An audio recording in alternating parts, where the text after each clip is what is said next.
Hello, everyone, and welcome back to Rocket Lab Weekly episode 45. This is really, it feels like the Super Bowl weekend for Rocket Lab. We have had the earnings. We have had an amazing interview with these two guys and Scotto with Sir Peter Beck and Adam Spice. And our producer, Scotto, strictly forbade, we cannot give out any confidential information. But I was thinking we can speak about some behind the scenes. And how do you guys feel about the interview? I was pretty disappointed. I thought I was going to have a one-on-one, and then these three clowns joined in. But no, it was fun. At least you get an invite. I still have to bug Vince to let me join. Yeah. So. Yeah. By the way, what do you think of my shirt I'm rocking today? Electron is not the size. I like that. Yeah, it's pretty good. It's pretty good. It's my life's motto, Oh man. Seem to be having a few internet issues there, Vince.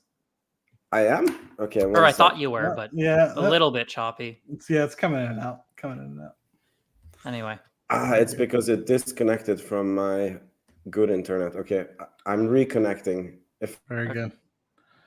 Very good. But yeah, for me, I thought it was a phenomenal opportunity to get a conversation in with them. I felt like it went smoother. I don't know how you felt, Dave. I felt like the conversations and the fluidity of the conversation went a lot smoother for me, at least this time around, than the previous time. So even though we kind of blocked it, and I guess people will see when we release it tomorrow, 6 p.m. Eastern, Sunday for you guys. It'll be nice because I don't know can we say how we're structuring it so people can kind of go around? You can probably, you can. Yeah, hopefully Scott doesn't slap my hand, but basically, each four of us had our opportunity to ask questions, and so each of us will release our kind of version of it, of the interview on each other's channels. So be sure to give each other credit, right? So Dave has his on his, and I'm sure he might add some things here and there. I'm probably going to add some commentary myself about some of the other folks' questions, because Dave asked some phenomenal questions, Vince had some great questions, and same with Scott. So I just learning from it all. The whole time I was like trying to get my reaction kind of still, so I'm not freaking out being a fanboy in the background. But overall, I'm always awkward for the first 45 seconds, and then I stumble over something. After that, I feel like I'm good, and once you're in the conversation or whatever, it's fine. But yeah, it always seems to happen that way. Yeah, and I messed up the whole interview because we spoke about how we should do it, and I was getting sick when we were doing the interview. I'm still quite sick, and I don't know I don't know what happened. So it was supposed to be I ask one question, and then Dave, and then Matt, and then Scotto, and then we go in circles. And then somehow when I arrived in the group chat, Scotto wrote on the paper, we go in this order, and then the questions were, anyways. So I think it turned out fine. Excited for people to see it. Yeah, me too. Cool.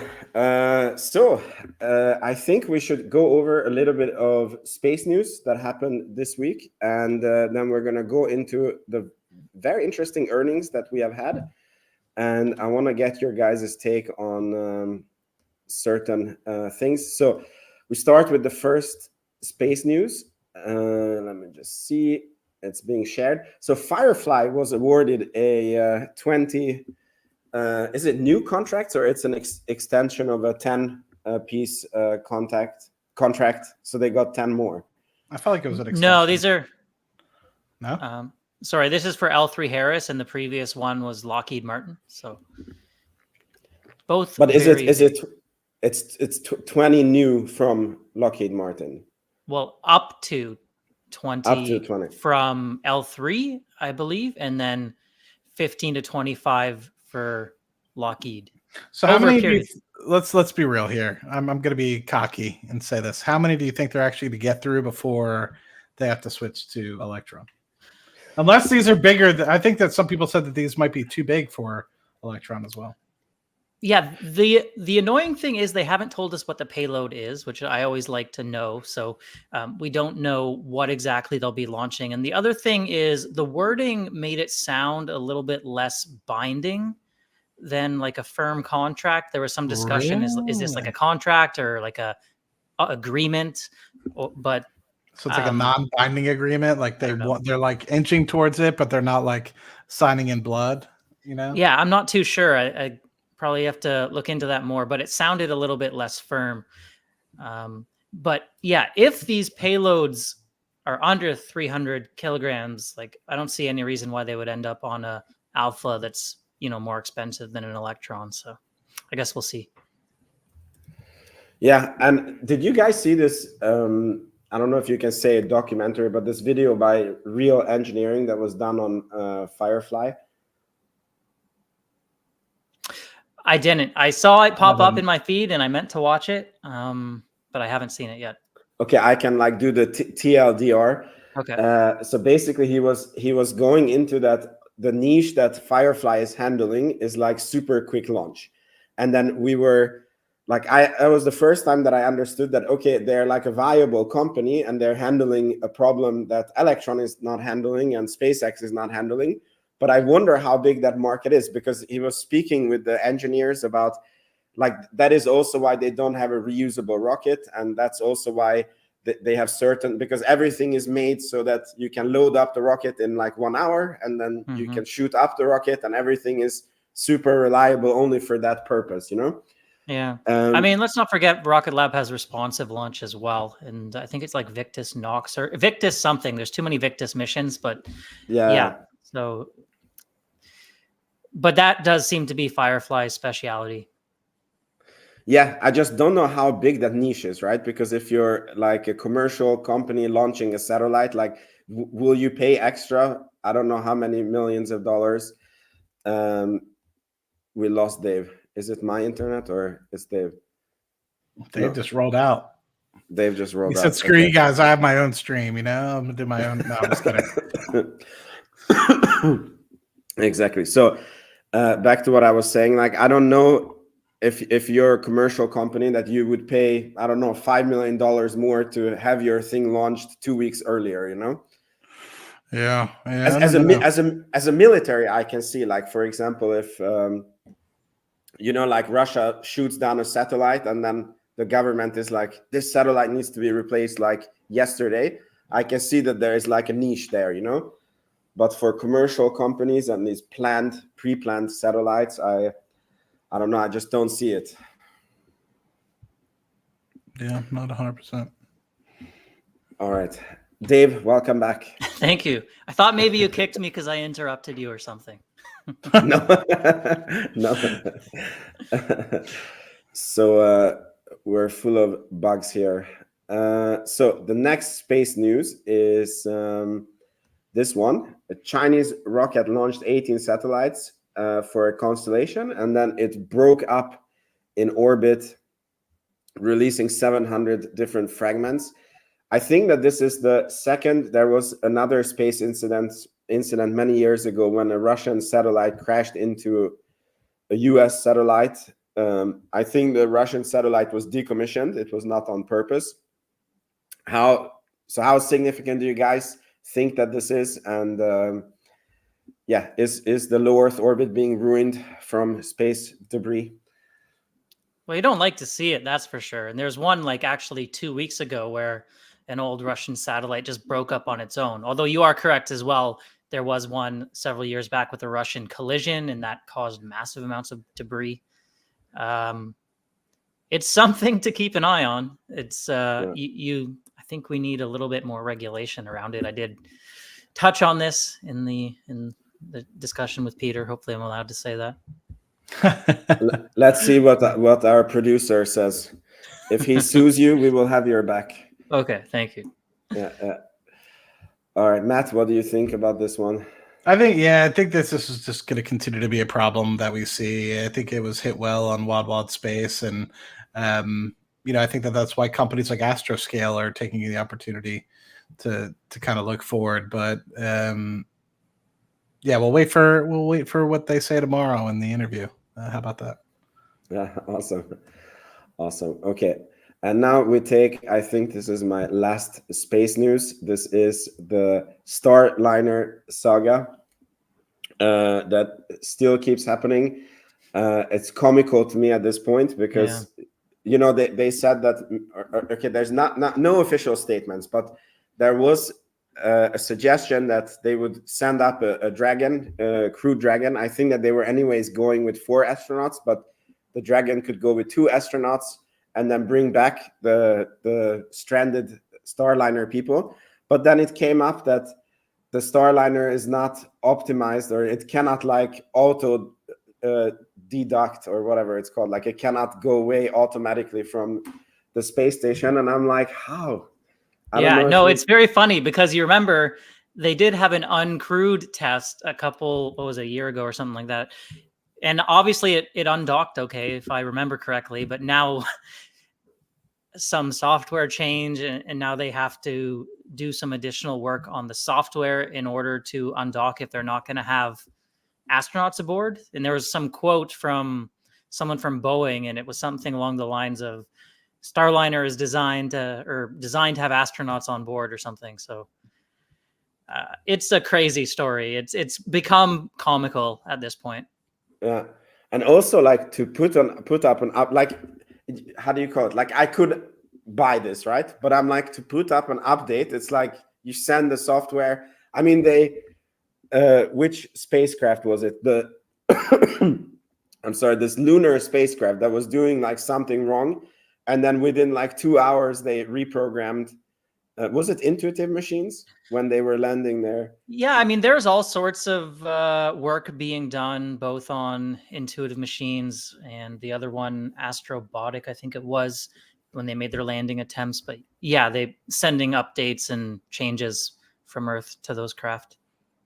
Yeah, within like they had a problem, and within 2 hours it was, and I read somewhere that Starliner needs like 4 weeks to do the update. And I'm like, do they need to like hire and train coders? And then I don't know. Yeah, I don't understand why this is an issue. It just doesn't make sense to me, to be honest. But I'm sure people smarter than me, I don't know why it's an issue or have just made a decision about this. Yeah. Okay, Matt, any comments on this? Well, I think that, it's nice to see that for this reason, there should be potential for more opportunities to have more rapid access and ability to access the space station, right? And I think, I don't think that this is as dire a situation as Martian with Matt Damon, but, it is something that you just see that things can go wrong, even with years upon years, if not decades of planning. And it just goes to show that, there needs to be excess capacity for folks to be able to get out there, because who knows? I mean, what worst case scenario, these guys didn't have enough fuel or food for people on board of the International Space Station.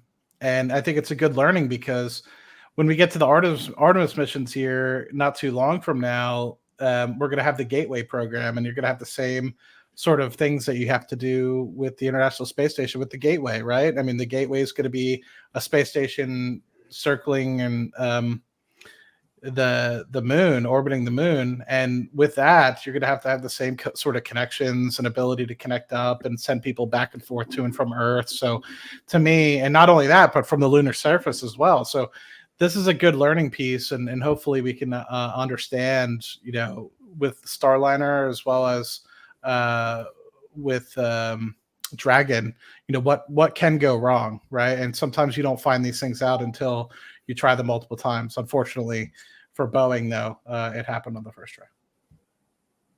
Yeah. Well, all right. Now let's start covering the long-awaited Rocket Lab earnings.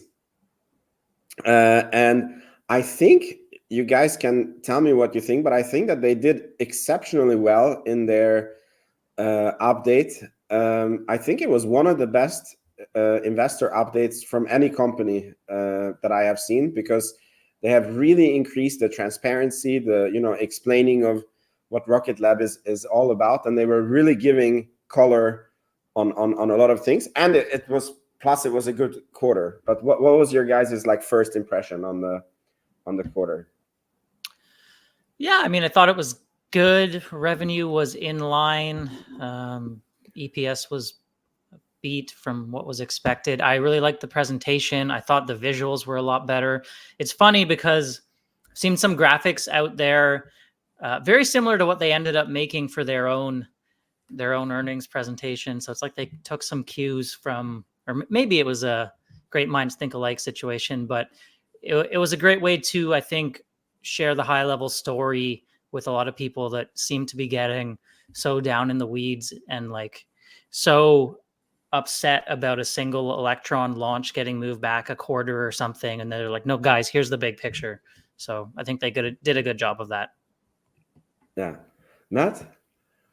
Yeah, I agree. I think it played really well between being a investor day update and also coupling that with the financial piece. But I think that Rocket Lab always does a phenomenal job of that. And Peter and Adam do a good job playing back and forth with respect to what's important. I think for what a lot of people are looking for, though, there's a lot of news stacking up with respect to, are we on track for Neutron? And so hopefully some nerves were calmed. And I'm sure we'll talk a little bit more in depth about it, but the milestones and where now we can kind of look to look forward to going forward with respect to that campaign, but also recognize that it's not just about Electron or Neutron. But there's also this large space systems business that's kicking and rolling and will continue to exceed and hopefully excel going into 2020, the rest of 2024 and 2025, specifically around a lot of different things that I think people didn't even know were happening, right? Like the ETA mission and many others. So I think it's a very versatile business that a lot of people don't give credit to, that a lot of other companies are likely to be extremely envious, although they might not show it right now. I think everyone's so much focused on launch.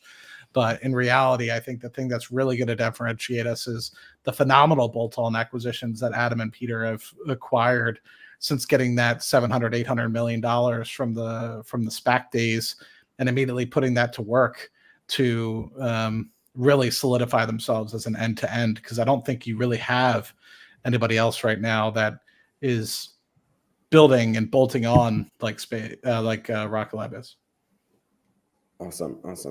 So I was thinking we quickly go through the Electron part of the presentation. So they showed this slide, which I think was misunderstood by a lot of people, about how the Electron is being built, and they basically get 90% of the money in the bank before launch. So every time that there is a launch delay, it's only this 10% of money that is out. Some crazy statistics here. They sold 17 Electron launches year to date. That's a run rate of 34 launches. I think that's fantabulous. 64% market share of all non-SpaceX US orbital launch. It shows a little bit of the missions that it has, 10 launches that it signed with Synspective, and 4 launches with a confidential customer. And I think for what is important now, this chart is crazy good. One really good news for me is that they are on track to be the fastest rocket to reach 100 launches ahead of the Falcon 9, which is just crazy, because you see how much they are scaling, and the other type of rockets, they're not even like keeping up. Yeah, but can you hold on that one for a second, Vince? Yeah, so I actually did some analysis. So it took Falcon 9 10 years to get to 101 launches. Now I don't have the granularity to figure out if they reached that 101st or 100th launch in January of that 10th year, or if it was, you know what I mean? So I don't have that granularity, but what I do know is that it took them 10 years. So we're 7 years in, 50 launches, 52 launches after this weekend. And if you think about it in that perspective, we need to basically maintain 15 launches per annum for the next 3 years, assuming that we get to like 16 launches this year. So we're like a couple away from that. But we need a cadence of about 15. So we either need to get to 15 and maintain that for the next 3 years. So in order to beat Falcon 9 to 100, or we need to have a couple good years, and we might be able to squeeze and shave off a year or two.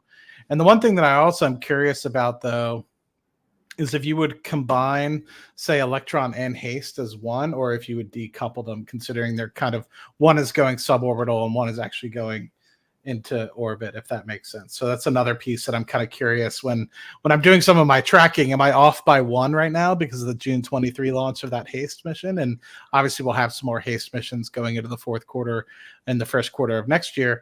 So my thought process is, you know, how do we keep track of that piece? But at the end of the day, that shouldn't be too difficult because right now there's not so many Haste missions. But I anticipate, and then hopefully you guys will hear in the interview tomorrow, a lot more coming down the pipeline. Yeah, I think it's probably going to be a little bit of, you know, different companies can spin it different ways because obviously, yeah, you're right. Haste isn't orbital. So maybe in 2 years, we'll see a chart from, they probably don't care enough to do this, but they could publish a chart showing Falcon 9 had more orbital launches than Electron, but does it really matter, you know? But yeah, so 15, the average, that's interesting. It's not actually, it sounds very achievable. Yeah, thanks for the color on this one. I'm also surprised how achievable it is. It was really eye-opening. I was just like, man, because like you said, right, that you really do see the pace and the cadence ramp up from the Falcon 9, and it's true. I think they end up getting about 20 to 25 launches in the latter years, so it does speed up a little bit, but we are a year ahead from them from when we hit 50, right? So we're kind of on an earlier time frame, so it allows us to kind of slow down to the back end. But my hope is we don't, and we continue to accelerate.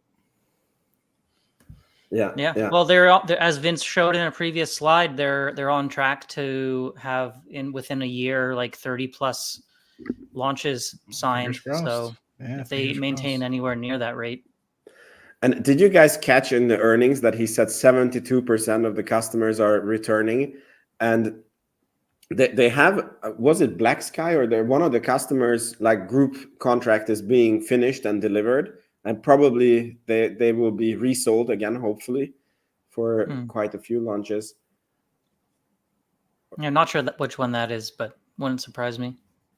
Okay. I mean, yeah, hopefully we do have more of these block launches sold, and then it will be very easy to keep the 15 pace. At least. I mean, to be honest, 15 would be disappointing to me. Yeah. And what do you guys say about this one? Like how freaking accurate they are. I get this, you know, this Turkish meme from the Olympics. You guys remember when the guy? The guy, yeah, with no gear, and he's just.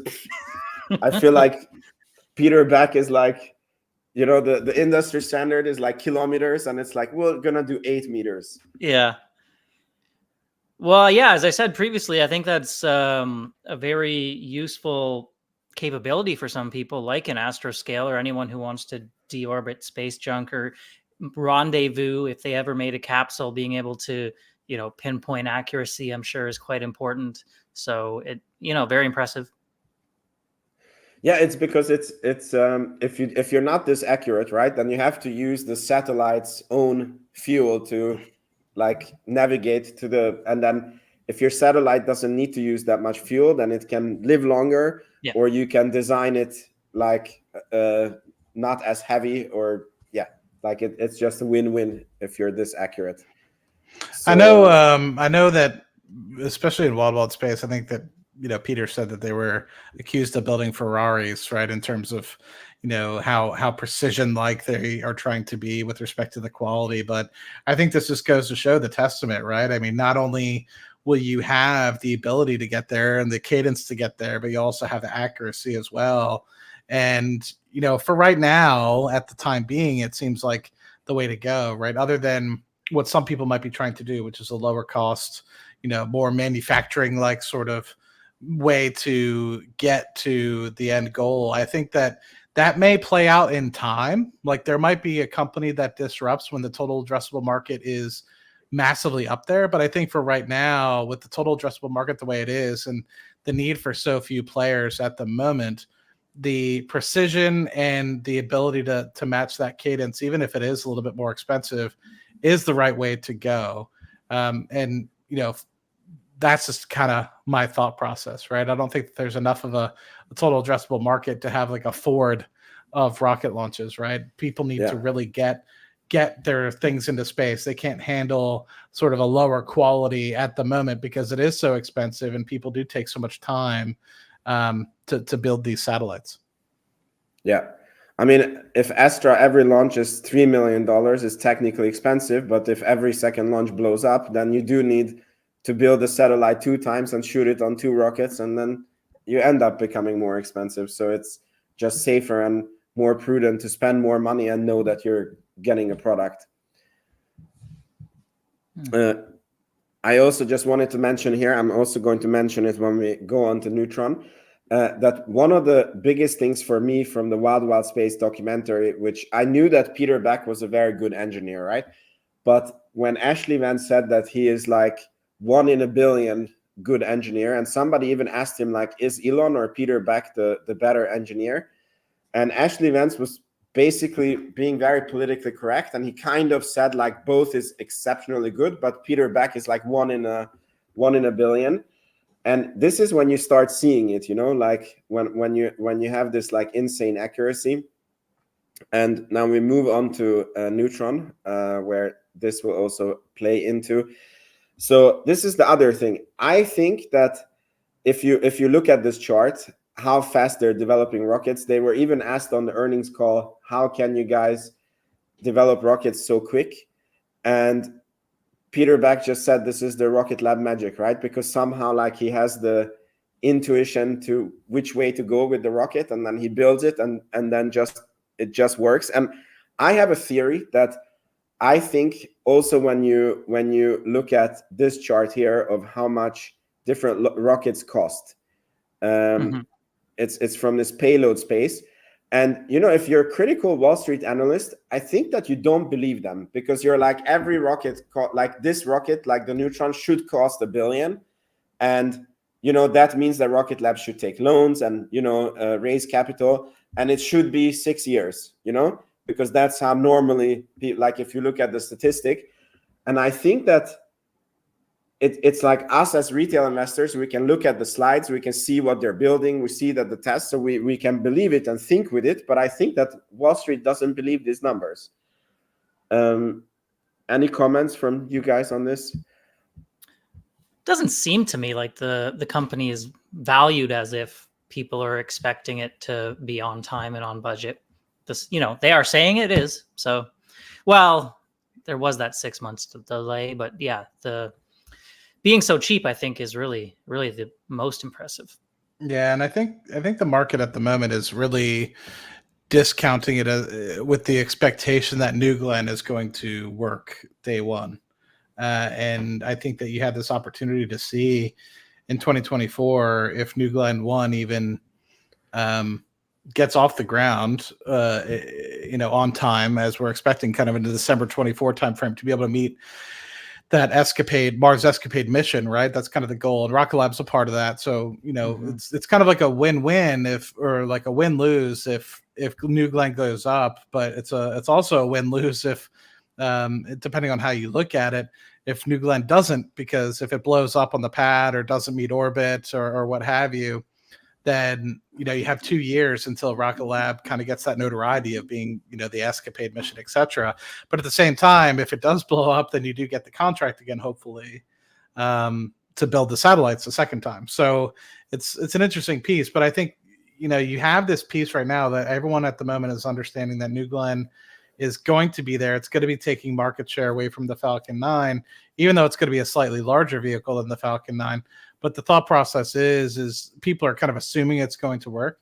What if it doesn't, right? And it really opens up the avenue for Neutron to really be that key player that can come in, and knowing how precision like these guys are and how much time, effort, et cetera, they're putting into the design of this, the fabrication and the testing, that I'm very comfortable that we'll see orbit. Will it be successful, you know, with whatever they send out into space? I don't, you know, who knows? Or if they're even sending some sort of payload. I assume they'll send some sort of photon or something like that just to be able to have that. But But anyway, this is kind of my thought process. I think at the moment, everyone's just assuming New Glenn's going to work. New Glenn's going to take market share. Neutron isn't really anything as of yet, but I think the tables will soon turn as soon as we have a successful launch with Neutron. And who knows what's going to happen with New Glenn. Yeah, but isn't New Glenn like more expensive than Falcon 9? It's also significantly bigger, but It is a lot bigger. Yeah. Yeah. I don't know. It'll be interesting to see how the market shapes up. You've got New Glenn, you've got Relativity's new rocket, you've got MLV from Firefly, obviously Neutron. Stoke is trying to bring online a medium rocket. Like these next 3-4 years are going to be fascinating. So which is kind of. When is Relativity? Because they launched the Terran 1, right? And that was rather successful. So congrats to them. And then they were just like, screw small launch, we're going to medium, right? And now they're on the R. Is R still getting 2027, they're saying? Was it 27? Okay. I thought they were still aiming for like 26. Okay. I believe 27. Yeah. I'm not surprised it's getting pushed back. I must say that in both in the tweet and on the earnings call, like Peter Beck sounds very confident in Neutron. And I was very happy with how confident he was on the earnings call. Because I feel like it calms my nerves, when you know that there's all these vehicles coming, and then he was just so cocky, and he's right. I mean, like the rocket companies that have had one launch, like I don't know how you have the experience to then use on a mid-launch vehicle, and I think it's significantly hard. Like it's much better to make all the mistakes on Electron, which is an $8 million mistake if you do it, than having it on a 56 million or 60 million rocket. Yeah. Okay, so a little bit continuation of Neutron. What's also special with the Rocket Lab is that they're not only, so Peter Beck says, and I take him by his word, that many companies build like a minimum viable product, and it's not the operational vehicles and engines that go on the test engine. And Rocket Lab actually skipped that part, and they went straight to a production engine. And they did the hot fire at 102% throttle, and it was working as designed. And not only are they building the production version of the engine, they're also building the production line, and they're showing us very nice pictures. And I guess it must be because the market doesn't believe them, that all this money is going into not just the rocket, but even the infrastructure. But it looks very, very real to me, and insane good progress. And I've never felt better about the Neutron development. What do you guys say about this? Yeah, I thought I was very happy to see that picture of Archimedes firing. I assume it may have been very short duration, or maybe that's why they didn't give us a video, but I'm sure they're going to keep working up to that. But to me, like the biggest risk, I think most people thought about the whole Neutron program would probably be propulsion. And to see that progress being made on it, I think removes a lot of risk. Like we already know they can do carbon composites. Like it's, they've done a lot of re-entry work on Electron already. We'll see how the propulsive landing bit goes, but overall, I feel very comforted by this update. Yeah, and then we'll find out a little bit more about the re-entry piece tomorrow. That'll be fun. I agree. I think the 102% thrust was nice to see. I guess my curiosity to hear from them, and this is me kind of nerding out, and maybe it's an investor day sort of thing, but I'd like to kind of see, because the restart rate and the transient stuff, I feel like the transients piece is going to be very vital for the reignition and re-entry phase. And so with that, I'm kind of curious as to, you're obviously not performing at full thrust anyway. I think that there's 9 Archimedes engines that are going to be powering Neutron that are going to be at 50% thrust or less. And with that, I think I'm kind of curious, is it going to follow in with like Falcon 9, where you only have 2 or 3 sort of engines that are really powering you rather than so I'm just kind of thinking, in my head, how are they modeling that piece to be able to appropriately steer and gimbal and be able to keep it upright. It'll be a lot of fun to kind of observe. Yeah. Do you guys remember what Peter Beck said? What like how much percentage they're going to use the engine at? Because on yesterday's video, like somebody gave me a sort of hate comment that like, you're an idiot, 102% it's going to blow up on flight. And then I answered him that, yeah, but they're planning to use it at like 20 or 30%. And then he was like, you don't know about rocket industry, like it doesn't work like that. And I'm like, okay, but the plan is to not use it at 100%. No, the hope was to over design it so you can reuse it a bunch of times. Mm-hmm.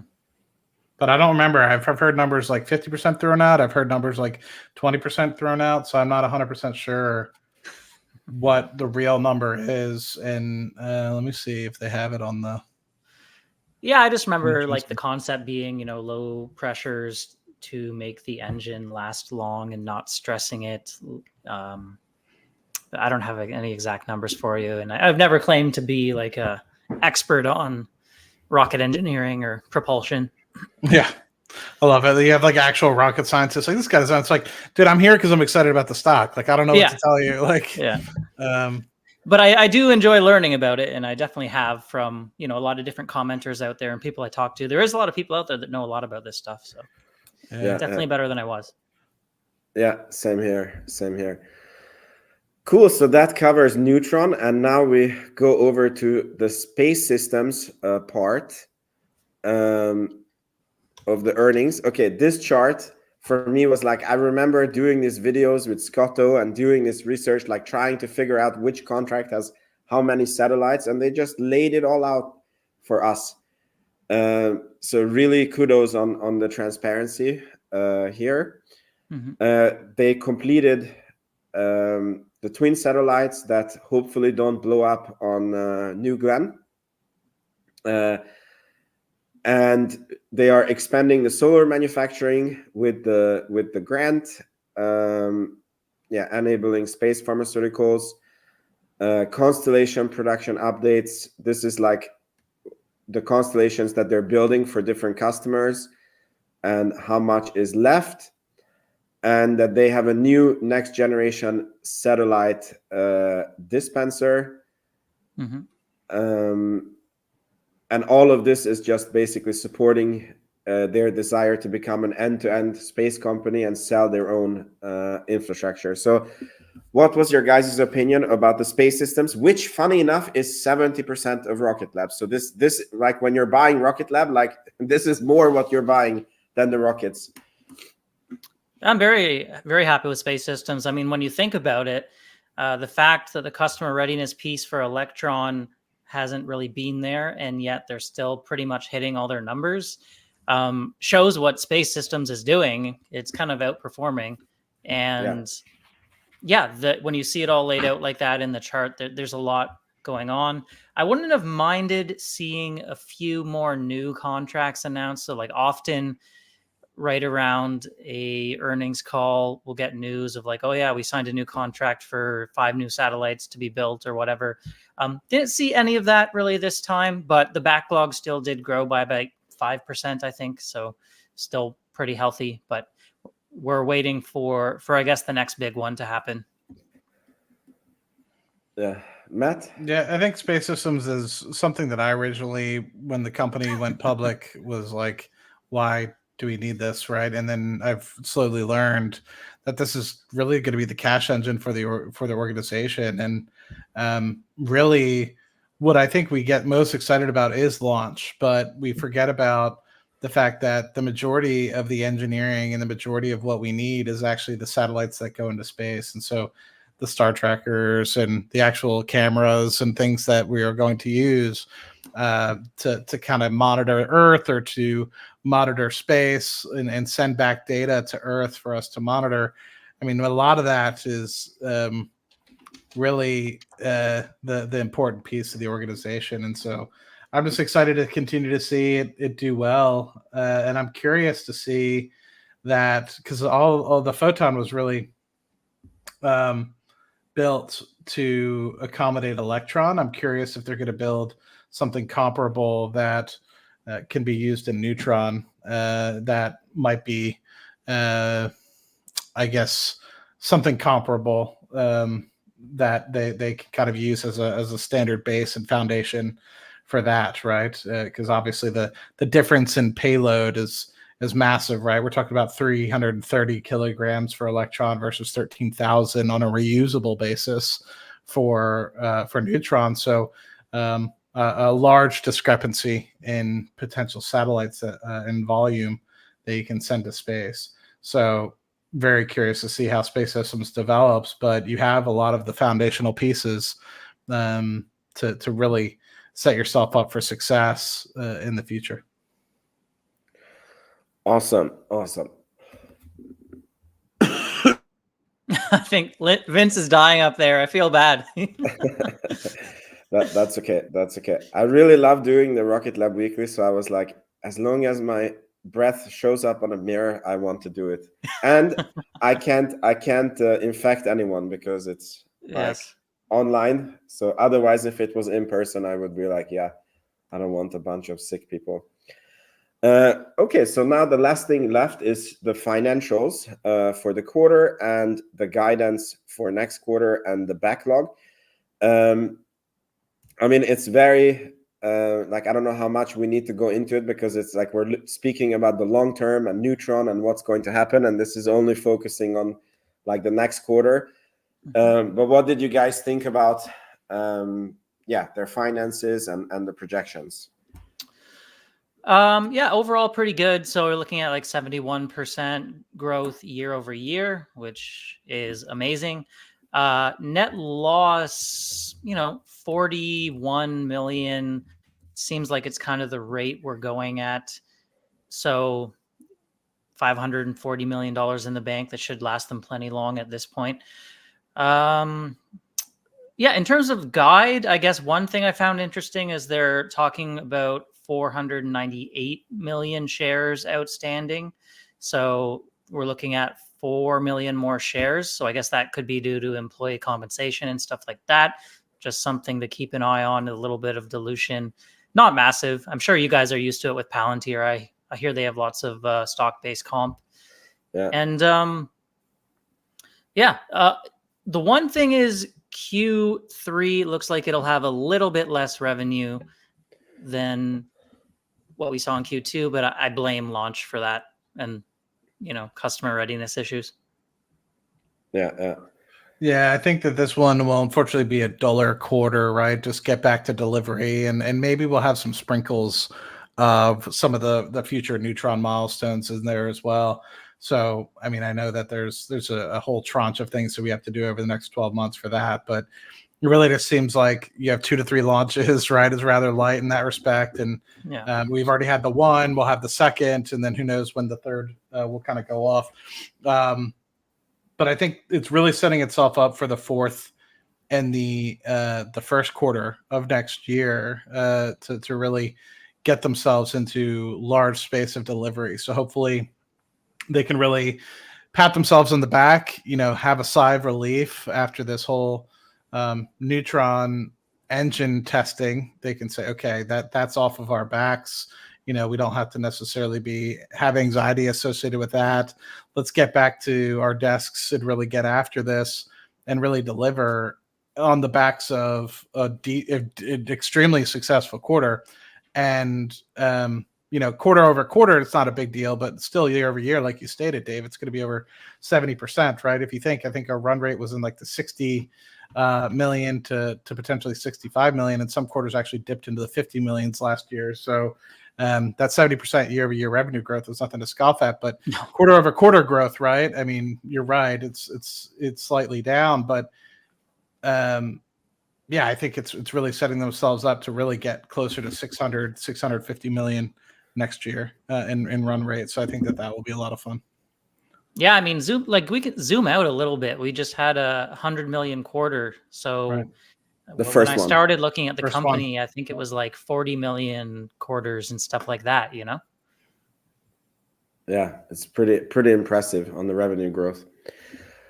So now we come to the last point that I think is the most interesting to people. So what do we think the stock is going to do and when? And I can just briefly tell you that on this 13% up day, I sold $8 covered calls on all my position January 2025. Wow. Because I don't like, as I said, I think that Wall Street doesn't believe that Neutron will be on time and it will be in this budget. And I think when the stock is going to meaningfully go up is when basically when Neutron flies or when we start seeing Neutron contracts. But what do you guys think? My question for that one is, Vince, is are you just trying to capture? I'm not planning to sell. I would roll if well, no, my thought process is are you just trying to capture a little bit of a snippet, right? So your thought process is we have a little bit of a bump to the 540 range. You sold the $8 covered call. You get that premium. The volatility in the stock kind of comes down, maybe come down to $455 again. Will you buy back at a lower price and really only try to capture, say, 10% or 20% of that initial premium that you got? Or are you really planning on holding that for an extended period of time? I mean, it's an interesting question because, I have margin on the portfolio, right? And the thing is that the selling the cover call, it lessens the margin and it also gives a buffer, like in case that there is a market turn down, the portfolio is a lot more supported. So meaning like I could go back down to like below 3.5 and I would still be able to keep all my position without being forced sold. But I'm definitely open to maneuver with the position, It's what is it? It's 5 months from now. And how do you call it? Like if the stock goes to 10 in that time, I will just be very happy, and I will roll the position and even pay up if I need to, Do you mind sharing what the premium was on those? Do you remember? Was it like 10 cents or more no? than that? It was. I think it was 31 cents. 31. Okay, Yeah. that's yeah. Yeah, the way I would look at it is if I were to do that, me personally, right? So I'm not saying for you, Vince, but like I would just look for a little bit of cash. Like if you think about it, I'd be able to write 190 contracts, about maybe 195, because I'm at 19,500 shares ish or so. So if I were able to get, let me just see, $31, 195 times 31, yeah, I'd be getting like $6,000 right off the bat. So I would just be looking to like capture 10% of that. You know what I mean? Like I would be so excited just to capture like a $600 sliver. I personally wouldn't risk the $8 mark. But I agree with you. I think by January, even if we do hit $8 in the short term, say off of a really good third quarter or something like that, or really good Neutron news, and for some reason you have this large pile in, I don't think we have a sustained base at the moment to be able to keep above $8 for very long. So I think you'll probably be safe even if you hold it to January. But I would just be so afraid to limit my 20. Where my thought is like you have a 20x opportunity and you're potentially limiting yourself, right? But at the same time, you never know when the stock's gonna, take a massive jump. Yeah. I mean, I agree on this. I can just tell you that when this Japanese carry trade hit, like my portfolio was almost margin called. And I was actually waiting for Palantir's report to sell covered calls to buffer up the portfolio. And I felt so freaking stupid because I even had covered calls on Palantir, which would have protected me. And like I bought them back for like $1,000 in gain because I was so afraid that Palantir was going to break over 30. And then when the account was almost margin called, I had to sell Palantir call options at $24, which are very underwater right now. Mm-hmm. And I was like, okay, it's better for me to be safe. And even if the stock goes to 12 or 13, like I can still roll the positions. I just cannot like opportunistically sell Rocket Lab, but I'm not planning to sell Rocket Lab anyways, So, yeah. I think it's rough with these situations. Like, I don't know. Personally, I know you don't want to unload any Rocket Lab shares. Don't swear on this channel. Was I about to? The selling Rocket was- Lab is a forbidden topic. No. Yeah. But when you're in margin, the problem is it forces you to sell at the exact time where you don't want to sell. Yep. So I would try to remove some of that and reduce your exposure. But that's what I think. In terms of the stock itself, for a long time, I've thought like there's no guarantee it goes up a lot until profitability. It may. Maybe Neutron does it. We've seen it with ASTS. They've gone from like $2.30 to about $20 now. They still aren't anywhere near profitable. So it can happen, but there's no guarantee it will. So I'm kind of prepared to wait that long if I need to. But yeah, so my plan is I've got this wedding coming up I'm paying for. Hopefully with that out of the way, I'll get a bit more cash available and just monitor it and wait. If the stock does stay low and we start getting close to Neutron launch, we start getting closer to profitability. Like I might buy some aggressive calls. I might add a bunch more shares. I'd like to get my share count up a little higher anyway, but yeah, I think I'm just gonna like see if the opportunity is there leading up to Neutron launch, which should be within a year to, I think, getting close to profitability, and maybe take a flyer on some call options. Yeah. Yeah, I mean, it'd be nice now that we're at the $5 range. My biggest problem is that they don't have any like north of 12. It's like I would love to have like a super cheap 15 or like a super cheap That'd be $20. interesting, yeah. Because it's not necessarily about thinking it's actually going to get there, right? But it's more about if it actually, because if you could buy it for super cheap, 10 cents, 5 cents, etc., and you do see a large move with the implied volatility alone, it might quadruple or triple the value of that. And so, you're not looking for it to actually go to $22. It does, exactly. 25. Yeah. You're looking for just the movement in the option price to just be like, ooh, well, the likelihood is a lot more now that it's at $7.50 than it was at $5.50. So now it's 20 cents instead of 5 cents. And you just, put a couple grand in there. And next thing you know, you're up $4 or $5 grand. It's helpful. Then you can buy more shares and everyone's happy, right? Are you guys familiar with Emmett Peppers? No. I'm not. Tesla guy, but basically, right around before they went profitable, he bought some call options pretty heavily and ended up retiring off of it basically because he just. Wow. Now I'm not saying Rocket Lab is Tesla, but sometimes I just feel like it'd be kind of cool to take a swing at some stuff like that. Not as like all in as he was, but yeah. Yeah, the only thing I agree with you because things can turn around so fast. And the thing is just like with Tesla, I think that it was like more predictable because I mean, maybe I'm wrong. I didn't play it, but it's like if you understood the fundamentals and you were like, okay, they're in the factory and they're either go bankrupt or they 10x from here. Yeah. But on Rocket Lab, I feel that there is a few things that can make it go. Like, I don't know how the market is going to react on Neutron contracts. I don't know how the market is going to react on the Neutron launch. I was actually thinking that on the Neutron launch, like maybe one could buy like a put and a call at the same price, because if it blows up, I think the stock will be like minus 20%. And if it like flies, it will be like plus 30%, And then on ASTS, I think that the mooning happened on them solving financing and basically getting the satellites done and them confirming that they have partners where they will get customers, right?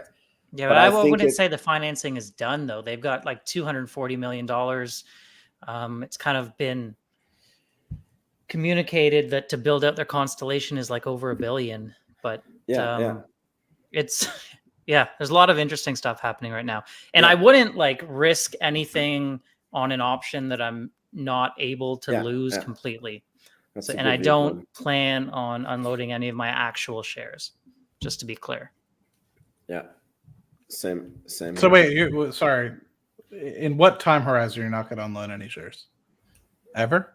Oh, well, obviously not never, but not until like something changes with the company and the valuation where, I mean, interesting food for thought, because on this never, that let's say Rocket Lab like 50x's, right?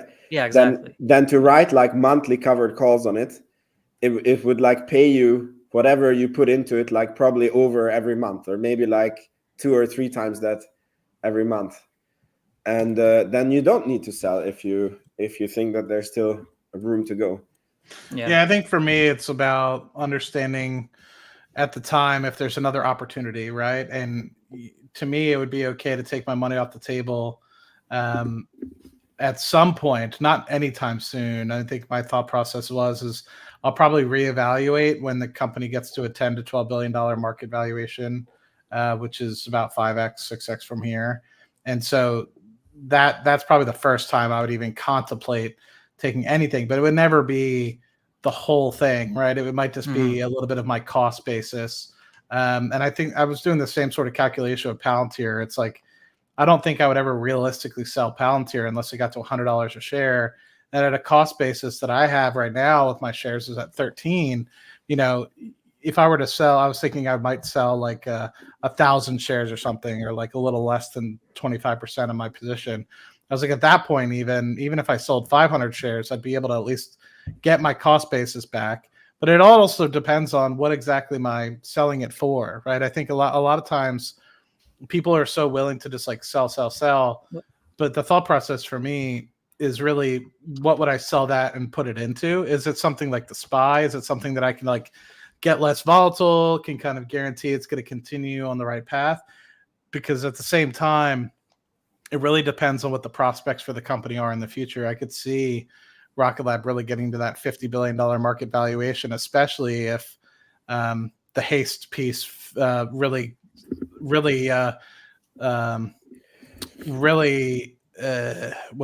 expands from where it is right now, and you become very much more dependent upon the DoD and some of the other folks that would be looking for some sort of haste missile, right? Because not only then are you focusing on space, but then you're thinking about subspace as well, and that could have defense aspirations, and with that would obviously have a huge impact to your bottom line. So sorry, I went on a big tangent there, but yeah, I was trying to think like, when would I actually, and I agree with Vance, like to me, it would be about when would be appropriate to start selling kind of like decent cover calls. And obviously down at this point, it's very difficult because at the $5 range, like going from 5 to 6 is a 20% move. And so you don't really have that granularity. But when you get to a 10 to $12 billion market valuation, we're going to be hopefully in like the $25 to $30 range. So each one of those dollar increment strike prices will be closer to 2.5% to 3%. So a little bit more digestible than the current 20% up or down strike price that you have right now. Yeah. I guess I would just say, I think whenever you're invested into an individual company, especially if it's heavily, you have to constantly be monitoring the underlying company, your own financial situation, how much risk tolerance you have, and, where the stock's moving, and all these factors play a role in the decision. So yeah, it's hard, at any point to say, okay, in 5 years, I'll sell it for whatever number. Yeah, I agree. You always have to reevaluate and see what's your situation. Cool, guys. It was a really good episode. Thank you so much. I think I'm going to go and crash now and just be I was going to say, don't hide me, man. Yeah. So cool. Thank you, everyone, for being here. And tomorrow the interviews are coming out. It'll be a good time. And I guess my question for you guys is, do any of you plan on doing the launch tomorrow? I was planning on getting up, but never know. 7:15 my time is a little early. So we'll see. I want to do it. We can co-stream if you. Okay. Vince, You've been working so much on the YouTube thing. You're like, you're coughing up Yeah, a but- lung over there. Then I'm gonna be sitting across a stream from a skeleton that's Oh, like man. just like deteriorating. It's he's, just like, he's doing interviews. He's like, I don't know. But look, Man, would take you care of miss an yourself, interview too. with? Would you miss an interview with Peter Beck because you have a slight cough? I'm like, no freaking way, you know. No, of course not. But maybe a I launch rather at just went in 7:15 and or- messed it up for all of you guys. Well, It was fine. no, it's also my wife said the same thing, and I'm like, look, you don't get it. Like the earnings is like the Super Bowl of Rocket Lab, and like the value that we provide with like to the audience is like keeping up to date with Rocket Lab, you know. And I cannot like, you know, do earnings videos like 3 weeks after everybody talked about it. It's like, Yeah, YouTube is a tough business. it's a double-edged sword. It is. Yeah. it is. Yeah. Yeah, and you're almost full. Like you're part time still, but you're still almost full time with it. So you do a good job. Thank you, guys. You also do a very good job. Both of your channels are a lot bigger than mine. Well, I've been So- doing it for what 6-7 years, so probably even longer now. What 2017? So Awesome, guys. Thank you so much. Thanks for everyone. And see you guys next week or maybe tomorrow on the lunch. yeah, thanks for hosting. Yeah. See ya. Ciao, ciao. Yep, cheers all.